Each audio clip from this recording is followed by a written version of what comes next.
The regular meeting of the Annapolis City Council on Monday, November 6, 2023 will be called to order at 7 p.m. At this time, join us for the invocation given by Alderwoman Pindell Charles is our pinch hitter when Alderman Gay's not here. It is his turn. His jacket is here. Okay. All right. Thank you. You can always count on you, Rhonda. Thank you so much. Thank you, Mr. Mayor and council persons. During the months of November and December, we think about the focus on what we are thankful for and why love is so important in all of our lives. And during these months, we're blessed to have and to recognize our indigenous peoples, our veterans, our families, our friends, our neighbors, our colleagues, and those who we don't even know. Yes, November and December are very special seasons, as many of us have read in the book of Ecclesiastes, chapter 3, verses 1 through 8. But unfortunately, our indigenous peoples are too often forgotten and maligned. Tonight, I offer up this prayer by Diane Clyman Haig, as we must not forget, but instead we must respect the heritage of these peoples. Creator God, we look at your world and praise you for the diversity all around us. Thank you for the gift of relationships, our connection with people, animals, and the land. Help us, Lord, to see differences and diversity as strengths. Help us to listen and understand, to meet one another with wonder and anticipation. Help us to love as you love, without expectation. Reveal to us your way of reconciliation and guide us into right relationships with all living things. Lead us to understand how indigenous peoples have been and continue to be profoundly harmed by settler people and institutions. Lead us to repent when we, as settlers, deny indigenous peoples respect, dignity, and fullness of life. Help us to listen compassionately, to speak humbly, and to act justly. Help us to seek the peace, justice, and reconciliation you desire among all your children. Thank you for your mercy and grace. Amen. Amen.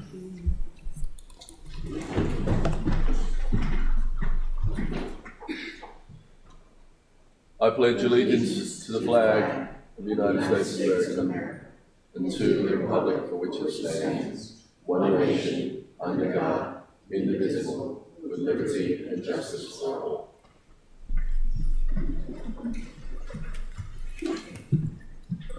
Madam Clerk, please call the roll. Yes, sir. Mayor Buckley? Here. Alderwoman Tierney? Present. Alderwoman O'Neill? Present. Alderwoman Pindell Charles? Here. Alderwoman Finlayson? Present. Alderman Shannemeyer? Present. Alderman Gay? Alderman Savage? Present. Alderman Arnett? Present. Thank you. Thank you. Mr. City Attorney, please present the first item on the agenda. The first item on the agenda, Mr. Mayor, is approval of the agenda. Could I get a motion to approve the agenda? So moved. Thank you. Second. All those in favour say aye. Aye. Opposed? Thank you. Mr. City Attorney, please present the next item on the agenda. Yes, sir. The next item on the agenda is ceremonial items, beginning with ID 15923, Proclamation Artist Sunday in Annapolis. Excellent. If you guys could come forward, all our amazing arts people, thank you.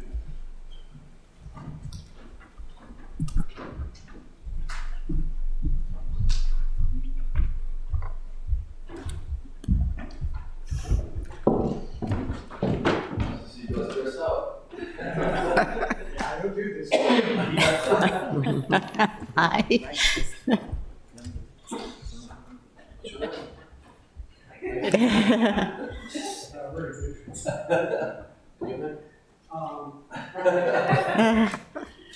All right, so. Don't know what this is for.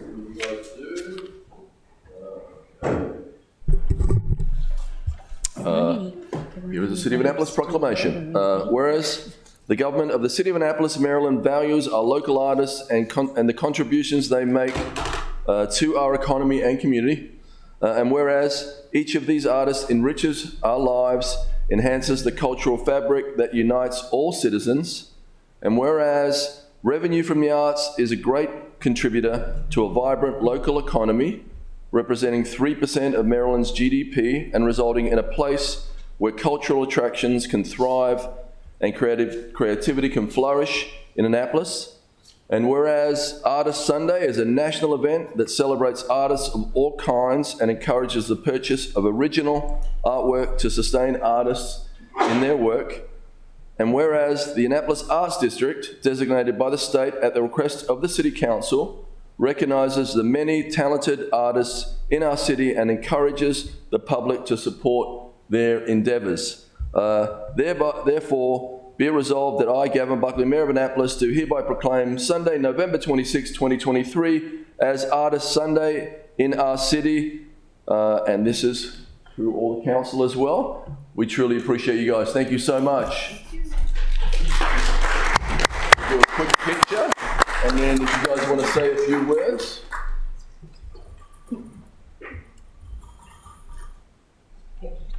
I can hold that if you guys want to say some stuff. We'll just be real quick and say we appreciate our partnership with the city and other organizations to make Annapolis a great city for the arts. Thank you, Mayor and City Council, for your support. Thank you.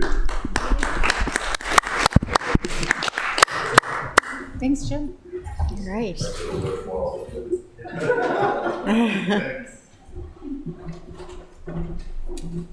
Alrighty. Do you know Ricky that goes to the caucus meetings? Ricky usually says something about opening prayer. There was a op-ed about him on Sunday, and it was really weird. Like he's been attacked on some issue. No. Please present the next on the agenda. Yes, sir. The next item is petitions, reports, and communications, beginning with update from the mayor. So good evening. I'd like to congratulate the teams from Annapolis and Eastport sides of the creek for participating in the annual Tug of War on Saturday. The event was fun and raised funds for good causes. The Annapolis side took the trophy for the most wins. Thank you to all who worked to make this annual event a success. I'd like to knock down a rumor that the reimagining of City Dock will be the end of this very Annapolis tradition of tug of war.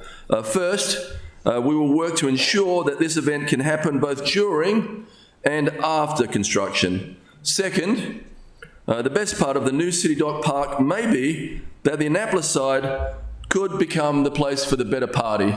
And wouldn't we all want that? So, except for Ross. Thank you. Speaking of City Dock, we've got City Dock community meetings coming up between November 15th and December 14th at the American Legion, Pip Moyer Rec Centre, the Eastport Fire Station, and the Bush Library on West Street. Please visit the website for more details on the dates and times at www.accessannapolis.com. This is a great chance for all the community to get involved here because the City Dock does belong to everybody in this city and outside the city. Since this is the last meeting before Thanksgiving, Black Friday and Small Business Saturday, I'd like to give you a heads up on a number of events and activities happening in the city over the holiday season. I think we've got a slide back up for that.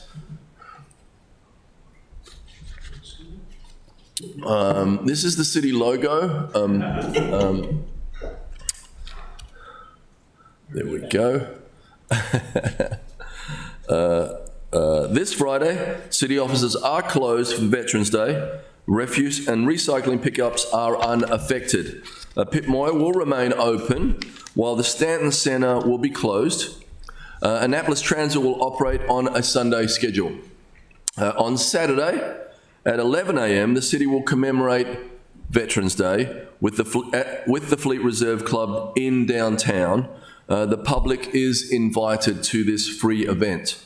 Then we move to Thanksgiving and beyond. On the 23rd, Thanksgiving morning, the annual Turkey Trot, the 5K fun run, will be held. It begins in Eastport and continues over Spar Creek Bridge, through downtown, up King George to West Annapolis, where runners turn around.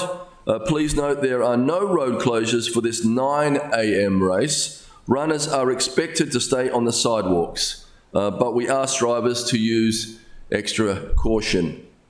On Friday, November 24th, otherwise known as Black Friday, city offices will be closed. And on the Saturday after Thanksgiving, it will be time to head to your favorite local retailer for Small Business Saturday. Then, the Sunday after Thanksgiving is the grand illumination at Market Space, where we will light the downtown Annapolis Christmas tree. From there, things will get even busier. On Friday, December 1st, from 5 to 9 p.m., it's the Maryland Avenue and State Circle Retailers Holiday Open House. The following Thursday, December 7th, will be the first of 3 Midnight Madnesses nights in downtown.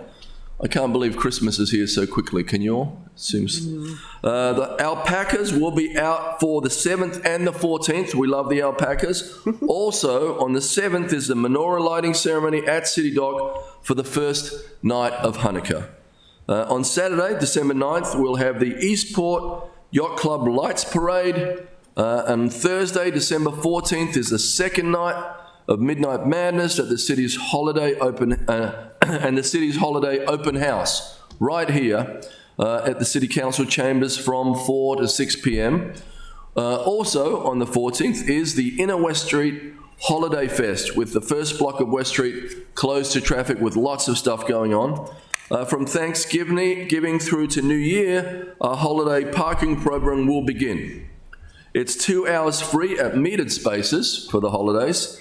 And for this year only, we'll be offering the first hour free at the Hillman Garage. So please come out and try our brand new super duper garage, and you don't have to pay for the first hour. That's never happened in the garage before. We want to thank everybody for their patience with this new technology and this new garage.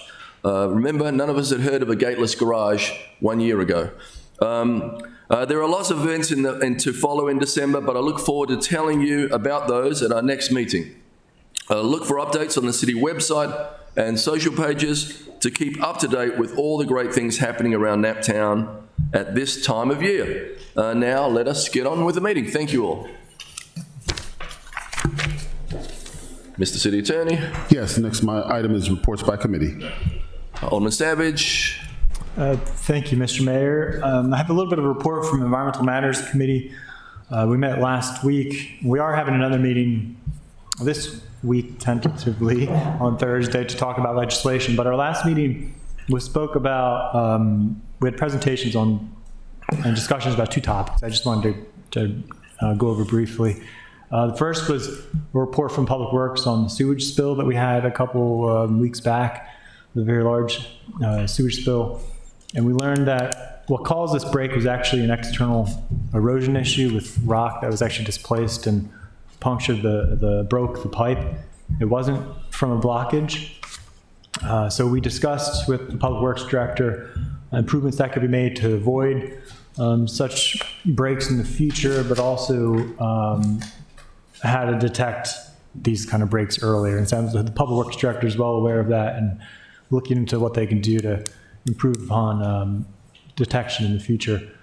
I believe Public Works said that they're getting a new contractor on board to help with inspections of the system. Also happy to report that they said that they've already updated their standard operating procedure for responses for when these things happen in the future. So yeah, thanks to the Public Works Director and all the crews who responded to that cleanup effort. The other thing I wanted to just summarize, I think I mentioned this a little bit before, but we received a presentation from Plan and Zoning on the tree canopy goal. It was a very good presentation, and just to highlight a few things. So our goal we've had in place, I think since about 2006, is to increase the tree canopy to 50% by 2036. And so instead of making progress, we've actually lost about 2% of our canopy coverage. So we're at about 41%. And so a large part of that was, I think, from, we've had some annexations, but we also have had some large development projects before that were grandfathered in, but, so they didn't have to comply with some of our newest regulations. But also they said recently the loss has been driven by, or accelerated by, losing a large number of trees on private property. And so think like backyard trees. And so we discussed, Plan and Zoning had a number of recommendations in there. I think the committee is going to be working on introducing those over the next few months. And so we did, and I have one that I'm working on, should come out here soon in a few weeks, focusing on critical area. But in any case, one of the points I wanted to make is a lot of this is going to come down to funding. Because I think, as you may be aware, one of the first things that get cut in the budget, often before we get it or early on, is the tree maintenance and the tree planting budget. And I think this is one of the consequences of cutting that year after year, reducing it every year after year, is we have not been keeping pace as far as doing enough tree plantings. And so we talked about, I think last year, the year before, we actually authorized funds to come out of the watershed restoration fund. And I think we're discussing in the committee with staff various ways we can use that fund to help boost our reforestation efforts. So bottom line is, to meet our goal, we need to plant roughly 1,300 trees per year to meet our goal. I think it's doable. We talked about a lot of things we could do. So between setting up a nonprofit to help our efforts with the community, and again, updating some of our code, providing staff funding, that kind of thing. So again, I'll try to get some of that done for the next budget as well. So that's basically the summary, because we had this discussion because it was part of the comprehensive plan, and so hopefully some of these recommendations will be in that comp plan as well. We did not finish our conversation about the comp plan. We're going to be, I don't know when we're going to get to that, probably the next meeting or the one after that, to talk about the water resources chapters of the comp plan in particular. So with that, again, the next meeting is tentatively going to be this Thursday at 3 p.m. and we'll be focusing on discussing a number of pieces of legislation that are before us. So thank you. Alderman Neal. Thank you very much, Mr. Mayor. Transportation Committee will meet this Wednesday at 4 p.m. here in Council Chambers. We are doing a joint meeting with Finance to talk about Noah Hillman Garage, get data from the operators on usage, and moving forward with some more positive outlook on garage usage.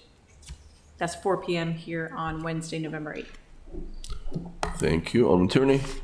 Thank you, Mr. Mayor. The Finance Committee meeting, we met October 24th, and we reviewed and recommended favorably Fund Transfer 3-23, which is on the agenda tonight. And we recommended favorably 4 supplemental appropriations, SA 8-23, SA 9-23, SA 10-23, SA 11-23. And just for the public, I just want to mention, because I've had questions from my constituents, is that a fund transfer is a transfer from one line item in a fund to another. And regardless of the amount, they do not increase the budget. And a supplemental appropriation is from revenue, keyword revenue, not anticipated in the budget. Therefore, it is an increase in the budget, but on the revenue side, just to clarify that. And as my colleague said, we will have a joint meeting this Wednesday to discuss what she spoke of. All positive, we hope. Thank you very much. Oh, that's it. Thanks. Thank you. Alderman Pindell Charles. Thank you, Mr. Mayor. I'm going a little off script tonight for a positive thing, and I ran it past Alderman Gay because this affects him, includes him as well. And this is a intern report from one of our interns this summer who worked in planning and zoning. And I think this is extremely important, especially for the public to hear as well. An internship should prioritize 3 things: learning about the industry, growing and adding both hard and soft skills, and helping out in the office. An intern should walk away not only becoming more knowledgeable on the industry and what career they want to go into, but also with certain skills, experiences, and projects that make them into a stronger candidate in the real world. On the other hand, a supervisor should walk away from an internship feeling like they have successfully educated someone in the trade, passed down their knowledge to a possible successor while also getting help with work in the office. How does this happen? Through research, opportunities and networks, sitting in on meetings, attending events, shadowing employees, and more. An intern can learn by getting immersed in the experience. Building soft and hard skills can be done through assignments, work projects, and tasks. A strong and equally beneficial internship for both the supervisor and intern is one that has a balance of learning and work. In my experience with internships and volunteer work, a work experience feels only truly beneficial and effective when there's a balance between these two. Through my internship with the City of Annapolis Planning and Zoning Department, I had the incredible opportunity to work with affordable housing, historic preservation, and comprehensive planning. In this brief paper, I will share what I learned, how I learned it, and why these components made my experience so strong. I was very excited to work under Denise Ruffin, the Housing Affordability Specialist. I learned about the various components of affordable housing, especially through the Choice Neighborhood Grant for the Eastport Terrace Harbor House. By sitting in on biweekly meetings with HACA, Planning Commission meetings, and visiting the neighborhood, I immersed myself in the process of redevelopment. I learned how much input the residents have and the amount of planning, money, and commissioning it takes to undergo such a huge project. I also learned about the eligibility process and how to process moderately priced dwelling units applications. And I sat in on consulting meetings with applicants where Ms. Ruffin taught me good customer service and how to help others even if they're not eligible for our program. Ms. Ruffin is truly passionate about her mission and always ensured our clients got the help they needed. Beyond affordable housing, I learned more about the permitting process and about architectural plans. I went on walks with Mr. Thomas Smith, the current planning director, to see some of the commercial housing developments that the city has worked on. The contrast between the regular developments and the affordable housing developments was very apparent, and this experience led me to research on ways to make affordable housing comfortable for everyone. By scanning documents, I was able to look at previous architectural plans and understand what an architect's role is in building process. I sat with nearly everyone in the Planning and Zoning Department to understand everyone's role in the permitting process. For example, I met with Mr. John Manasseh and sat in on a permitting review meeting with him and learned more about how the city code correlates with state and national code. I went on an inspection with Ms. Lisa Minkler and saw firsthand how the inspection process works and what it takes for a building to be approved. In terms of comprehensive planning, I read the comprehensive plan for 2040 and I volunteered at a comprehensive plan meeting for residents. I learned about all the areas that come together to ensure that a city runs smoothly. I understand the city's exciting plans for the future, especially with the threat of flooding due to climate change. Lastly, I went on inspections with Mr. John Tower,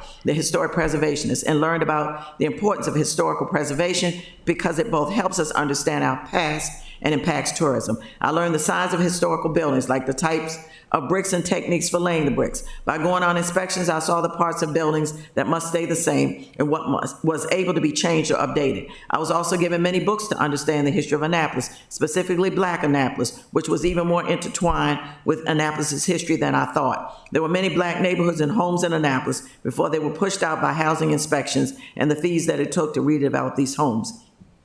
In conclusion, I'm extremely grateful for this educational and immersive experience. It is hard to fit everything I learned and did on one page. It's 3 pages long and I still didn't fit in everything. This internship experience fits everything that I feel makes a strong internship by letting me immerse myself, research, learn about the office, and help out my supervisor by doing certain tasks. This experience made me more appreciative of the Planning and Zoning Department and more passionate about affordable housing in the Annapolis community. This internship has made me sure that I want to come back here later in life and work with the city of Annapolis. And we thank Alderman Gay, who was the impetus for bringing this to our attention and bringing these internship funds for us the past couple of years. Thank you, Alderman Gay. Alderman Finlayson. Thank you, Mr. Mayor. The Rules and City Government Committee met on November 3rd. We heard from Mr. Stephen Riley, who is being recommended for the Planning Commission, and his approval is on our agenda for this evening. We did give him a favorable recommendation. As far as legislation, we heard 023, Alcohol Beverages Code Technical Corrections. We gave it a favorable recommendation. And 04922, Planning and Zoning, Parking and Loading Regulations. We took no action on that legislation. We'll be addressing it this evening. The committee also had the privilege and honor of hearing from 9 of the 10 community groups who have volunteered to adopt respective communities in the city, particularly communities that are challenged. And those organizations, the Annapolis and Anne Arundel County Scholarship Trust, Restoration Community Development Corporation, Charting Careers, Zeta Gamma Foundation of Sigma Pi Phi Fraternity, Street Angels, OIC of Anne Arundel County, the Annapolis All-Stars, One Annapolis, Inc., and John Wesley United Methodist Church. And I invite everyone, and especially my colleagues who were not able to see their presentations, to look at that meeting, because you will be totally astounded by what these community groups have done with a very short period of time. The program got off to a slow start earlier, well, actually last year, and we gave them anywhere from 10 to 25,000. And what they have been able to do with that funding is nothing short of astounding. So I invite everyone, and especially my colleagues, not often do we get to see the direct result of our actions, and you will, hearing from these community groups. So thank you for that opportunity. OIC was not able to be with us. They will be presenting at our next Rules and City Government Committee meeting. The next meeting will be on December 1st here in Council Chambers at 1 o'clock. All are invited to attend. Thank you. Thank you. Alderman Chenemeyer. Thank you, Mr. Mayor. Economic Matters will not be meeting at our usual time of November 15th. Please keep an eye on your emails for a rescheduled date and time. Thank you. Anybody else? Okay. Mr. City Attorney, please present the next item on the agenda. Yes, the next item is comments by the general public. Right. During comments by the general public, you may not speak on items that are scheduled for public hearing tonight. What is scheduled for public hearing tonight is 03523 Civil Service Board duties, so you can come up when we announce that.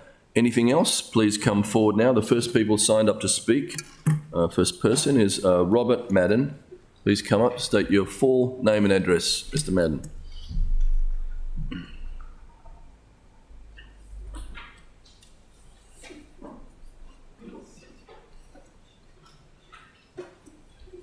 Good evening.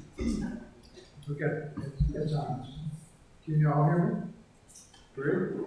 All right. I'm here to comment on our 5423. And it's going to be short. My name is Robert Madden, and I live at 11 College Avenue in Annapolis. In District 1, whose parking is administered by Premium Parking as part of the agreement with the Maryland Economic Development Corporation for downtown parking and the Hillman Garage. As Ward 1 Alderwoman Nellie Turney points out, the city does not have a direct relationship with Premium Parking, but must work through the agreement with Medco, who subcontracted with Annapolis Infrastructure Resilience, who subcontracted with Premium Parking, who Alderwoman Turney identifies as a third-tier subcontractor. You pointed out, Alderwoman O'Neill, that a joint committee meeting of Finance and Transportation, a City Council committee, will meet this week with Premium Parking in attendance to discuss concerns with Hillman Garage. The reason I'm here is to urge committees not to forget the residents of District 1 and District 2, who are included in the Medco agreement to generate more revenue for the City Dock project. Now, I'm sure the council is aware of the petition that over 700 individuals has signed that asks for several changes in the current residential parking structure. A Capital newspaper has published 2 articles critical of Premium's handling of downtown residents and business concerns. They've run op-ed pieces, 3 editorial cartoons, one of which ridiculed the mayor. He has a thick skin, don't worry, and many others to the letter venting frustration. The residents of District 1 and 2 should have a fair chance at weighing in on how parking would best serve their interests. Please make this happen. Thank you. Thank you. Next up, Susan Margolis.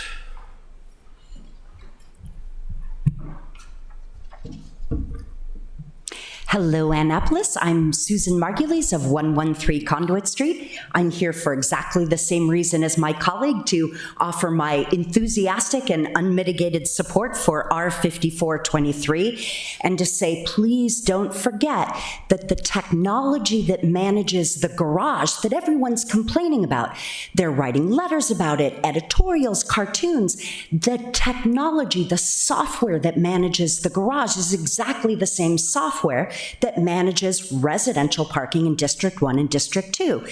In particular, it's these promo codes. It's these promo codes. Yet again, promo codes are a lovely thing. We are so familiar with them when it comes to online shopping. We get a special promo code when we go to buy our tea. Sweet, hashtag sweet teas, a beautiful promo code that gives us a discount on buying tea. And what premium parking did is they leveraged our familiarity with the word promo code that is associated with online shopping to persuade us that it was a good idea for managing parking. And it's not. It is not. Promo codes are the problem with the garage, and they're the problem with residential parking. They do not manage a garage anywhere. I tell you, if they say they do, get the name of the garage, get the exact address, and I will go, I will look it up, I will check, I will see how they manage this mythical garage in this mythical city. They say that they manage residential parking in other cities.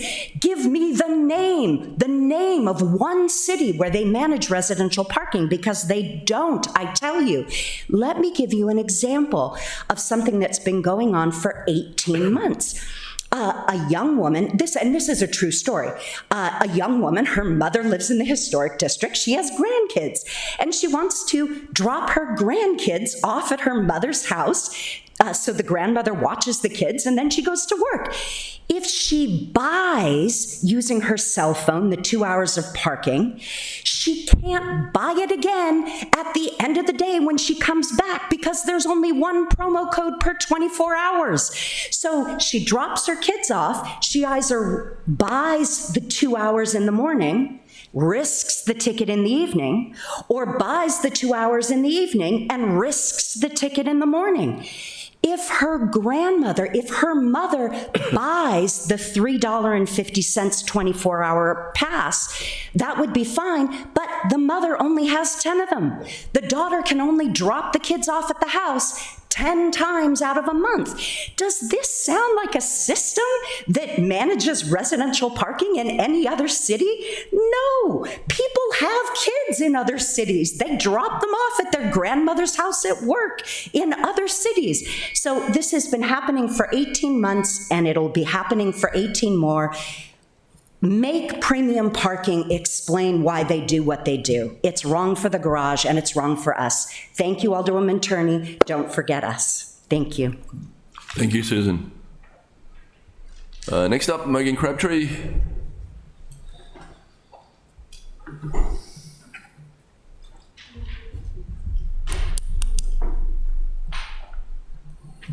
Hi, Megan Crabtree, 26 East Street. I'm speaking to voice my support of responsible short-term rentals in the city and express opposition to Resolution 5523 concerning the moratorium. I'm from Annapolis and have lived downtown for the last 13 years. My husband and I own a short-term rental, which I manage. And the STR gave me the opportunity to leave my corporate job and gave me a schedule that's really flexible for my family. I take great pride in providing a beautiful space for guests to enjoy the city. We convey super clear expectations to our guests prior to booking to make sure that they're respectful and following city guidelines. And we do not allow gatherings, parties of any kind, and certainly support fines and consequences for owners that do operate their STR in this way. Speaking from experience, we spent far more money on improvements to the exterior of our home when we decided to switch our home over to short-term rentals. Guests have high expectations on the type of place they want to rent, and the look of your home matters. So much so that your ratings and success are dependent upon it. The fear that I've heard at some of the other meetings is that STRs will negatively affect the character of downtown historic Annapolis. And I'm here to say that it's actually quite the opposite is true. I took a walk this weekend down our street that we live on, and then also the one where we own a short-term rental. And some of the most beautiful homes on our street and the one where we own are actually short-term rentals. The ones that are the most run down and derelict homes are actually owner-occupied or long-term rentals. And the only reason I point that out is not to point fingers at owners who, don't have the means to keep their property up, but simply to make the point that STRs are not the problem for the cause of degrading character in our neighborhoods. We've made major life decisions involving time and money over the past couple of years and are in the process of transitioning our license to a different property downtown. If the moratorium goes into effect, it would coincide just at the time that we would need to receive our new license, and the freeze would greatly affect me personally, as I would be effectively unemployed, and would also affect our family financially. I would ask that you please consider voting down the unnecessary moratorium. We support many of the ideas being put forth in the new legislation, but don't think that you need the moratorium to do so. It would put an unfair burden on those in the process or with plans to apply for a short-term license during this time, and would also encourage others to offer their place without a license. We urge efforts to be put instead on enforcing the current code while the new legislation is finalized. We just ask that you please not forget the many of us who run these responsibly and who are also city residents ourselves. If the moratorium does proceed, I ask, and I printed out something and asked that a couple of changes and modifications be made to the moratorium, and I've suggested 2 in that. And just to close, I truly appreciate you taking my thoughts into consideration and hope you vote no on the moratorium should it come to a vote. Thanks. Thank you. Next up, Michael Law. Good evening. Michael Laurie. I am at 208 Lockwood Court. I'm here in my personal and official capacity. I've lived here 10 years. I've never testified. I've held myself back, but I'm happy to be here to support Resolution R5723. I'm the Deputy Secretary of State for Maryland, and not just the Secretary of State, but also the Adjutant General are in strong support of this relationship with the city of Sarajevo. Maryland has a state partnership program with Bosnia-Herzegovina. It's 20 years, actually, this November.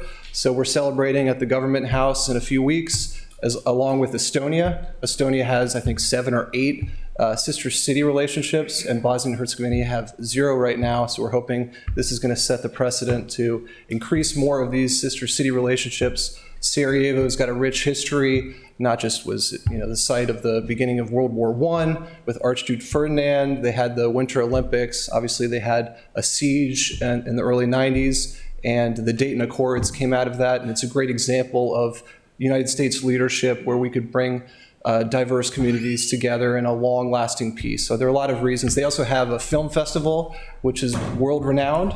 So I think there's a lot of cultural engagement, and there is a lot of, in fact, we hosted one of the heads of state many months ago. So after he visited with us in Annapolis, he went to meet with the Prime Minister of Great Britain and the Pope. And I know he's excited to come back to Annapolis and celebrate this relationship. So we really appreciate the consideration. Thank you. And Secretary Laurie, there is a time sensitivity, so we're going to ask if we can suspend the rules. And just to highlight, the timing is perfect to move this because of the meeting coming up in 2 weeks where we're honoring the 20th year anniversary of the state partnership program. There are only 93 in the whole country. Maryland has 2. The other one is with Estonia. Thank you so much. Thank you.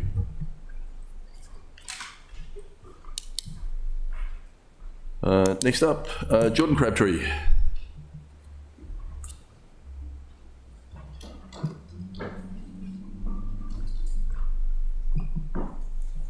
Thank you, Council, for having us here today. So my wife and 3 children, myself, I'm Jordan Crabtree, Megan's husband, obviously. We live at 26 East, and we've been living downtown for over a decade. I'm here to speak in opposition to Resolution 5523 concerning the temporary moratorium on short-term rental licenses. My wife and I have purchased 2 historic residential properties in downtown Annapolis and restored, improved, and cared for them over the last 10 years. My wife manages the one property as a short-term rental. Currently, we have one property listed for sale and one managed as an STR. We've been in the process of preparing our other property to become an STR after the sale, as we can only have one property per city code. Our work has meant a considerable investment of time and money over the past couple of years. We have planned and acted based on the existing Annapolis City Code, and this moratorium would be beyond detrimental to our family. As I am also an Annapolis business owner, I founded Lock Collective here in Annapolis. We do award-winning work across the country and internationally, and yet we choose to stay here and have our offices in downtown Annapolis. The past few years have not been easy for my family. We took on the care of my mother, who was diagnosed with ALS, and we moved her here to Annapolis in a condo to care for her. To do this, I cut back my business hours to 10 a week. I coordinated all the care myself, and my wife and I, we financially provided for her through the last year of her life. Since my mother's passing, we've been working tirelessly to renovate and to sell one of these properties and convert the other one into a short-term rental to be our income. So this is making up for the financial loss that we took. That was all part of this plan to care for my mother. While our story may be unique to us, there are many other short-term rental owners who are city residents and rely on this income. We have dear friends who have a family with 4 children. They have an STR in their ADU. One parent works part-time in the public school system and the other is unemployed, so they solely rely on the STR income to support their family. And this goes to the extent that they receive food stamps and free school lunches. If this legislation is passed to not allow new STR licenses, we may not receive a buyer of our property as it is furnished and ready to be used as a rental property, all set into motion and licensed before this moratorium was proposed. We would also not be able to transfer our license to the other property. To be clear, neither my wife or I have family money or independently wealthy, and as mentioned, we've had to take on caring for my mother financially until she passed. We are not outside investors from another state. We are not wealthy elite coming into the city. We have worked extremely hard purchasing rundown and frankly disgusting, unlivable properties, and we've restored them to this incredible state they're in now. If this moratorium is passed, it will devastate our financial situation as city residents. This would affect our income, our plans for our family, and our plans for our 3 children and our lives. If it moves forward, these are the 2 exceptions that we're asking for, that STR license holders can transfer their license to another property they hold should it pass inspection, and that properties that are currently holding STR licenses and listed for sale or under contract for sale would allow the new owner to apply for an STR license should they pass inspection. Please consider my family. We are local and involved citizens. As Gavin and Ellie know, I've worked with the city for free on countless billable hours to provide master plans. We love this city, we're part of it, and this would severely hurt our family. Thank you for your time and consideration. Thank you. That's the end of people listed to speak. Would anyone else like to come forward? Seeing no motion in the chamber, I declare comments by the general public closed. Mr. City Attorney, please present the next item on the agenda. Yes, sir. The next item on the agenda is consent calendar, including approval of journal proceedings, appointments of Stephen Riley to the Planning Commission, and 2 supplemental appropriations. So moved. Get a motion. So moved. Thank you. Second, Alderman Gay. Thank you. I just have a question on SA 1024. What is the micro transit program? I'm going to go to... That's not in consent calendar. Oh, I'm sorry. Supplemental appropriation over 50,000. Sorry. Nope. Okay. Yep. Okay. All those in favor say aye. Aye. Aye. Opposed? Thank you. Mr. City Attorney, please present the next item on the agenda. Yes, sir. The next item on the agenda is business and miscellaneous, beginning with supplemental appropriations more than $50,000. Is there a motion to adopt SA 8-24? So moved. Second. Thank you. Alderman Gay. Thank you. Same question for SA 1024. What is the micro transit plan this is funding? Director Dickinson. SA 824 is related to the Choice Neighborhoods Initiative Grant. It is reappropriating $133,000 that was... I'm referring to the one under that. The transfer is Yes, but, You're not there yet, Mr. Mayor. You're on SA 824. we're not at that one yet. You have a movement, you have a move, someone moved and seconded SA 824. Still on the SA 24, so when we get to that one, okay. All those in favour say aye. Aye. Opposed? Thank you. Mr. City Attorney, please present the next item on the agenda. The next item is SA 1024. Thank you. Is there a motion to adopt SA 10-24? So moved. Second. Second. Alderman Gay. Thank you. Same question. Okay, Thank now, you. here we go. Jody Dickinson, Finance Director. This reappropriates a transfer that was made to the Transportation Fund last year in order to fund a micro transit pilot program to develop an app to do short-term routes. And I can refer to Alderwoman Tierney, who's the one who set up the pilot program. They're getting ready to award a contract there, and it was appropriated in prior years and then fell to fund balance, so we need to reappropriate it this year. It was an. Alderman Tierney, do you want to give it a little more? So, you know, Annapolis Go was a foundation for it, and then we hope to do our own. It was an amendment to the budget. Remember that? You were. So is it essentially for the Annapolis Go program again? No. Annapolis Go kind of came and went, and now we're doing our own RFP for a citywide system to sort of use their model. The okay. Yeah. That's cool. Yeah. I'm assuming $90,000 is enough.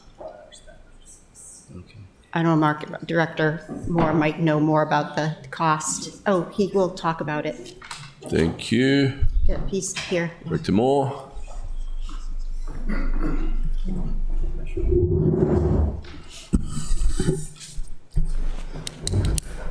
Good evening, everyone. Marcus Moore, Director of Transportation Parking. Was a specific question about the microtransit project pilot? Well, she just mentioned that it'll be replacing or replicating the Annapolis Go program in hopes that we could run a similar pilot. And my question afterwards, well, is $90,000 enough to run a pilot program for, in particular, if she said citywide, and the Annapolis Go was much more confined to the downtown and Eastport area? Right. Well, the Annapolis Go was just quite a bit more because it was outside. They used their own vehicles, the wrapping and insurance and all. We're using our own vehicles, our own employees. When we put this all together for a request for a proposal, a quote, we didn't tell them what our money was, but we knew where it is. So there were 19 that had interest in it at the very beginning, and then 6 actually came to us with a proposal, and the best 4 gave us a presentation. So what we have now at the best and final, yes, we will be able to run this pilot for at least 2 years. So we're in the final stages of evaluating the best and final offer for this microtransit. And it'll run where our current transit service is running now, which will take us some into the county. So this is just the actual technology? Right. That's a really good question because we're looking for the software. Okay. As Director Dickerson said, we're looking for the behind the scenes, being able to take the reservations, to do that kind of stuff ourselves, which we don't have the technology to do that. So what we're doing is their expertise to do this, and you never own the software. You're just leasing it each year. But the setup cost, the hardware, which is the iPads that would take the reservation in the vehicle, so someone will be able to call in or be able to do this remotely themselves. So we think we can get at least 2 years. And of course, once you get through the initial year, the subsequent years will be a little bit less because you have your infrastructure already set up, and now it's a part of your operating costs, which will be, FY25 and beyond. So it'll take us a couple years, really, to branch it out. That's what it usually takes to start a new service or new route. But it'll be within the areas of Annapolis Transit, which does take us to a bit of the county as well. Thank you. Thank you. I appreciate it. All right, all those in favour say aye. Aye. Opposed? Thank you. Mr. City Attorney, please present the next item on the agenda. Yes, fund transfer FT 324. Is there a motion to adopt FT 3-24? So moved. Second. Thank you. Alderman Savage. Thank you, Mr. Mayor. I just wanted to get more information on this. Is this something, just curious why this is not being handled by our own IT department or I guess going through that department as far as a subcontractor? Why is it going through the police department?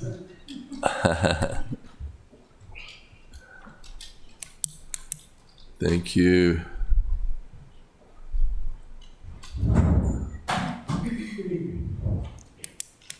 Good evening, Lieutenant Dave Migueth with the Police Department. So this is only temporary because we have an IT projects manager who, back in the spring or so, signed up for military reserves. And so he has been gone for a couple months now, and he's going to be gone, I believe, through March or April. So it's just a temporary measure to assist the now one person in the unit where we used to have three. We've also had some other deployments of sworn personnel that took the other second person out of that unit. So it's just a short-term measure until he gets back. Thank you. Not a problem. Thank you, Dave. Thank you. Okay, appreciate you. Thanks. All those in favor say aye. Aye. Opposed? Thank you. Mr. City Attorney, please present the next on the agenda. Yes, the next item is public hearings, beginning with O3523, Civil Service Board duties. Okay, no one is signed up to speak on O35-23. Would anyone like to come forward and speak on it?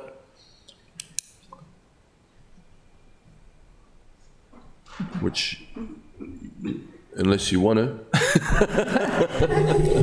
I'm here in case. Tricia Hopkins, Human Resources Manager. Okay, no one's asking any questions, so I declare the public hearing on O35-23 closed. Mr. City Attorney, please. Sorry. Yes, sir. The next item on the agenda is legislative action, beginning with first readers. R5723, Sister City Relationship with City of Sarajevo, Bosnia and Herzegovina. Thank you. So moved. This is a governor favorite, I hear. So thank you. Got a second? Second. Thank you. Alderman Gay. Thank you. I have a question. What is an example of an economic benefit that could come from this? Is this more just photo op, like or what actual economic gain could the city benefit from? I think if a delegation comes here, they'd be using hotel rooms, they'd be using restaurants, businesses downtown. There'd be opportunities for that to go both ways. So I think, some effects. Okay, but there's no like actual talks or discussions of like long-term economic commitments to one another? I think, best practice sharing, things like that definitely can eventuate from that. Alderman Shannon-Meyer wanted to say something? Yeah, thank you, Mr. Mayor. Basically, these set up little mini conferences with like their elected officials and staff, our elected officials and staff, for us going into Sarajevo, them coming here. It creates, as the mayor said, some best practices of Sarajevo went through this process and how they've rebuilt things. We can learn this from them. They can learn certain elements from us. It's not like a massive economic windfall, but it doesn't cost us anything, and it does help continue a building of goodwill. Thank you. Alderman Pindell Charles. Thank you, Mr. Mayor. I think it also would be helpful to our students in Anne Arundel County Public Schools, our interns. When they come, I think it would be very helpful for them to have exchanges of conversation and things like that with these folks. And I think it would be a benefit to them also to have these experiences and opportunities with people that are not from this country. I appreciate that. My question was more related to economic benefit for the city, and seeking just additional revenues. That's what I was more hoping for, but I guess not. Thank you. Okay.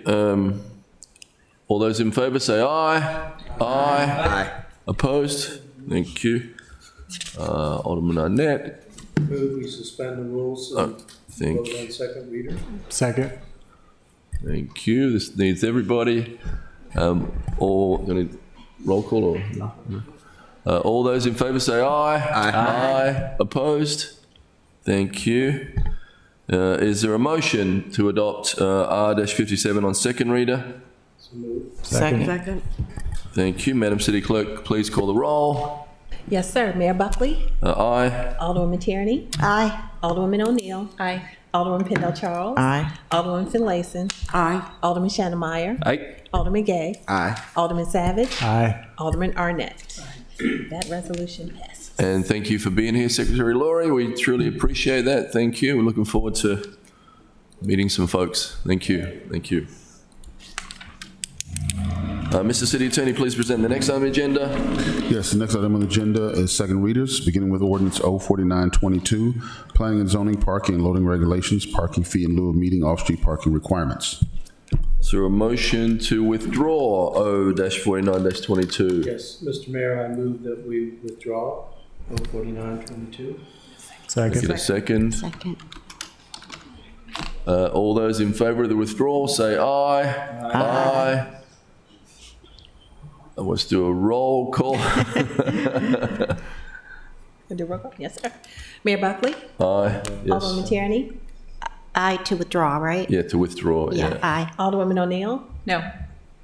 Alderwoman Pendle Charles? Aye. Alderwoman Finlayson? Aye. Alderman Shannon Meyer? Nay. Alderman Gay? Abstain. Alderman Savage? Aye. Alderman Arnett? Aye. The resolution has been withdrawn. Thank you. We'll get it worked out sooner or later, right? Sooner, we're very close. Alderman Savage? Can I just speak real quick to that? I think we are really close to something. I was going back and forth, but the draft, I think, is looking really good. And I think we have an interest, many of us, working on it to get it out the door very soon. Thank you. Alderman Tierney? Yes, please, if you could just indulge me on this.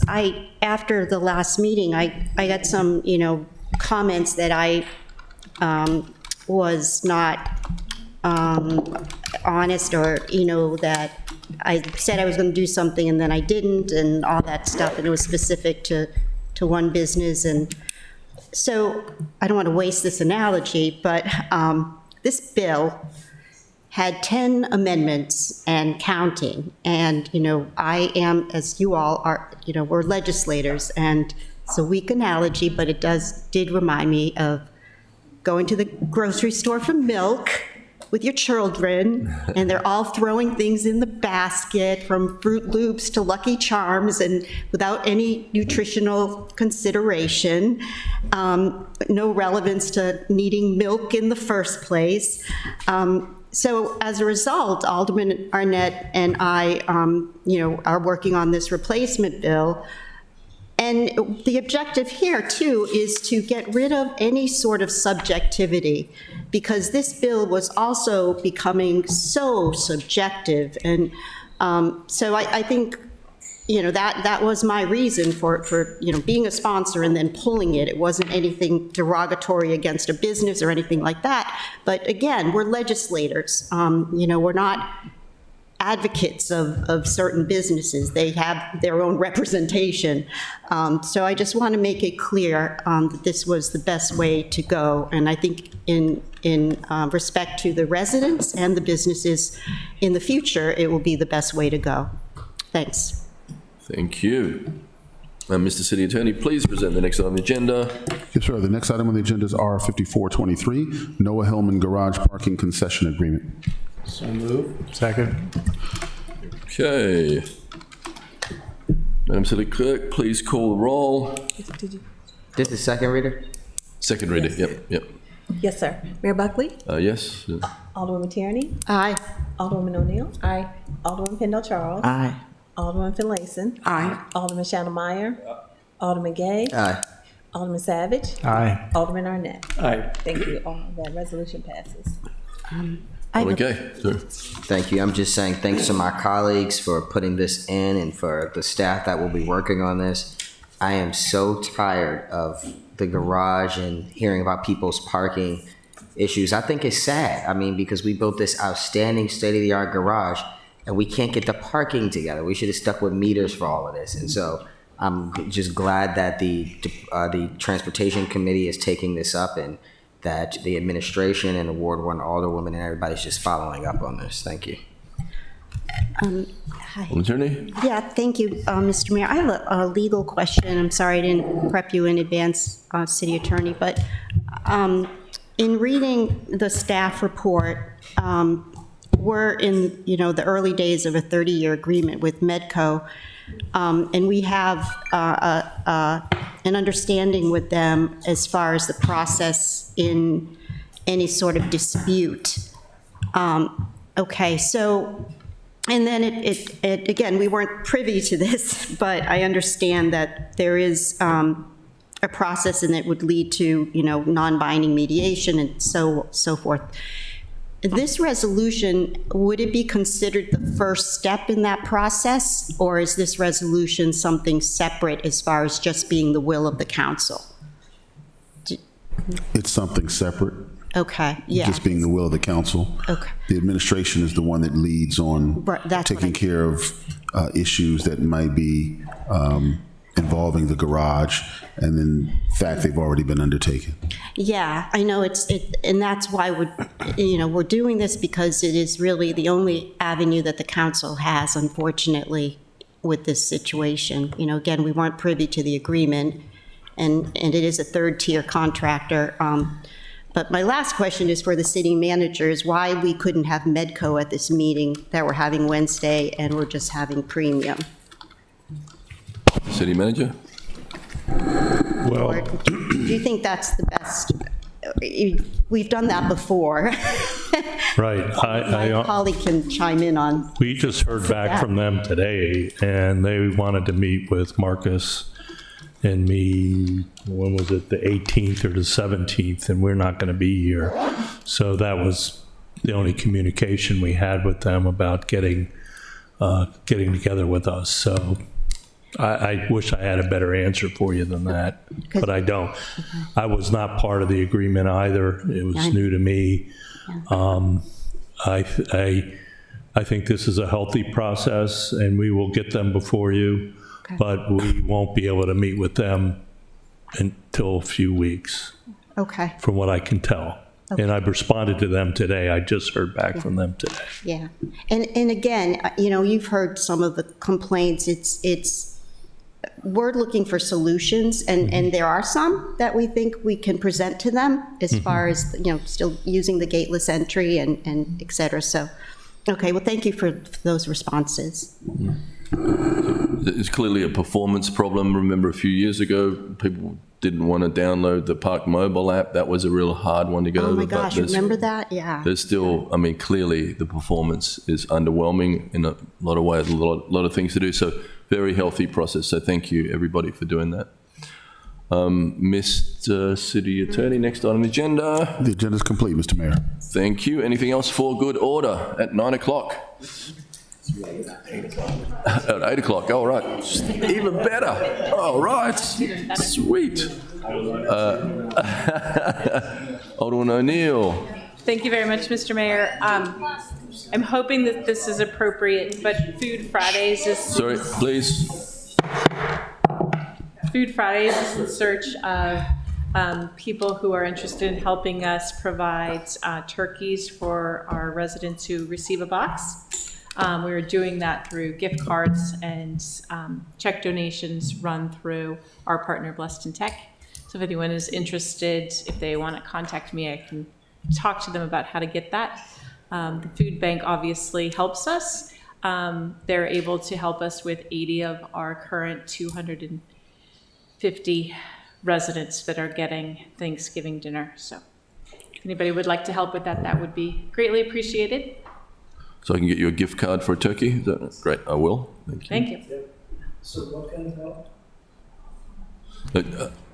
Gift card or check donation. You can do a check donation through Blessed Tech, which is a 501c3, so you can get a tax donation. Turkey, thank you. Anybody else for good order? Alderman Annette. When do you need the money by? By November 15th. Christmas. November 15th. Correct. Okay, all right. Can you send me something? I'll send out an email to my constituent list. I will. Thank you. Thank you. Yeah. So would you send it to all of us? May I ask a question? The fire department is also doing a turkey collection. So I don't know whether you're separate from or, We're separate from, the Food Friday does a delivery every single Friday, Yeah. and we have 250 people on our list, and that's who we are raising for. I'm not sure who the fire department is raising. yeah, I'm thinking maybe you could ask the fire department for turkeys since they're collecting them. I will definitely do that. For last year.